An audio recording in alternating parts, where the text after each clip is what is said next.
In Arizona State's 7th meeting against the University of Michigan in program history, I think it's safe to say these two teams don't like each other. And while the referees allowed the two to duke it out after the whistle, Michigan beat the Sun Devils where it counted in their 4-1 Wolverine victory. Here at Atascadero High School, they are still celebrating their CIF championship victory last week against Pioneer Valley, and a lot of that can be accredited to the golden arm of Jerem Damry, who blocked two very crucial field goals in that game. Though ASU volleyball celebrated Halloween tonight, the team wasn't spooked when Grand Canyon almost scrapped their way to a fourth set in the Sun Devils sweep over the Lopes. Well, as you can see behind me, it is torrential downpour here at the Swanson Beach Volleyball Complex on the campus of Cal Poly.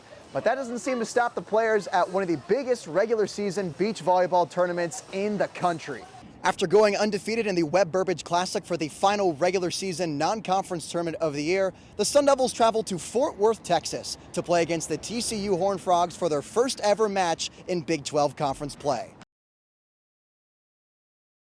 As Arizona State enters the Big 12, it's important to break the impact and get the big picture of what this conference has to offer in volleyball. Historically, the Big 12 is weaker compared to the Pac-12, which boasts 5 ranked former teams. But as ASU is joining the Big 12 at a pivotal time, powerhouse Texas is the reigning national champion, and they left the conference last season, opening the door for new contenders like the Sun Devils.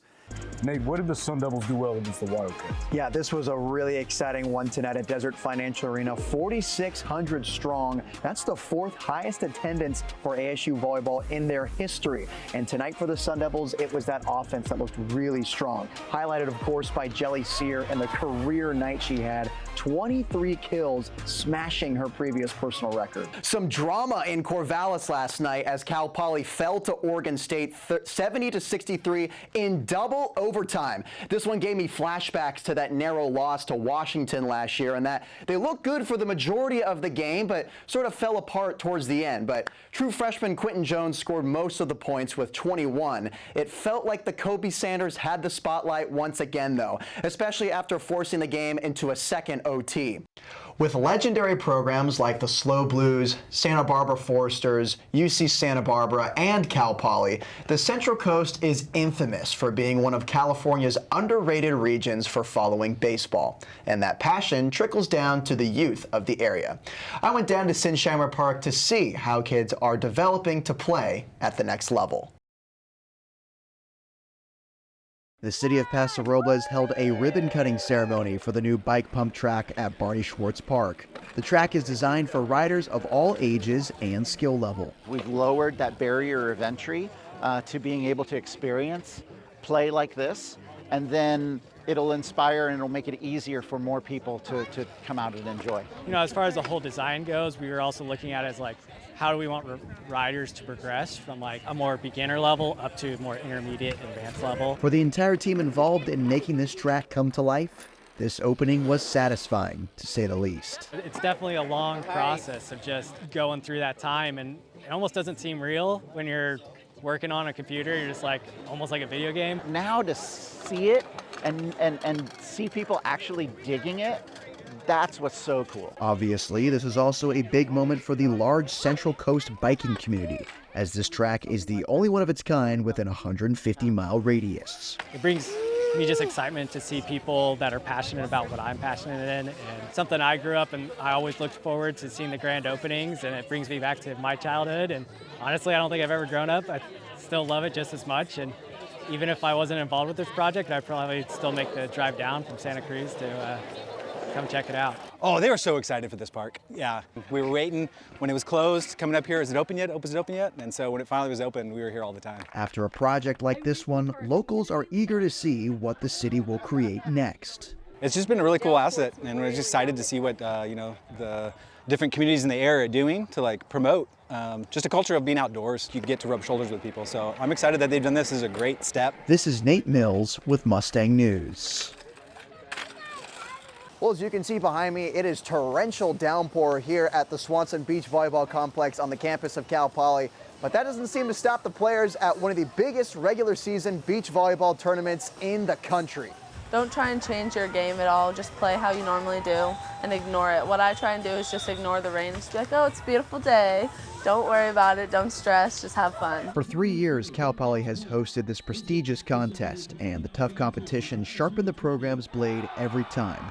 This year was no exception. Every school here is amazing. We're mostly all in the top 10. So fun getting to play these schools from different areas because we don't get to go to Florida this year, so like them coming here is just awesome and getting to play them. Freshman Aaron Inskeep is referring to the 2023 national semifinalists in Florida State, who won the Coastal Collegiate Sports Association every year since they joined the conference in 2016. And for legendary head coach Brooke Niles, the nearly 3,000-mile trip to California is worth it for her Seminoles. We always say we're in a travel gauntlet to get here, but I think it's good for our team to experience that. And honestly, we just want to play the best teams all the time. So if that's what we have to do it, then we're going to go. A tournament of this caliber not only serves as a test for these teams, but also a segue into the national tournament, especially for the Mustangs, who finished in 3rd place behind only UCLA and USC, the consensus 2 best programs in the country.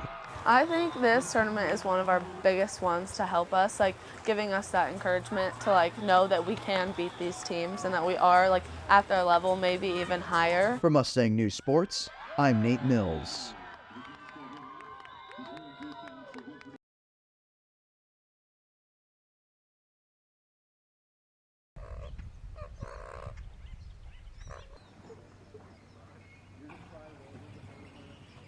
It was an interesting experience for sure. It was a lot of people saying no. I asked clubs and organizations if there's any rowing equipment left over from 1997 when the last club was, and not only did they say no, they said, what rowing club?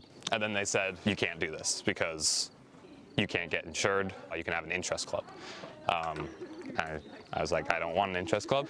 I went and eventually found SLRC. And so they were a game changer in terms of making this all happen.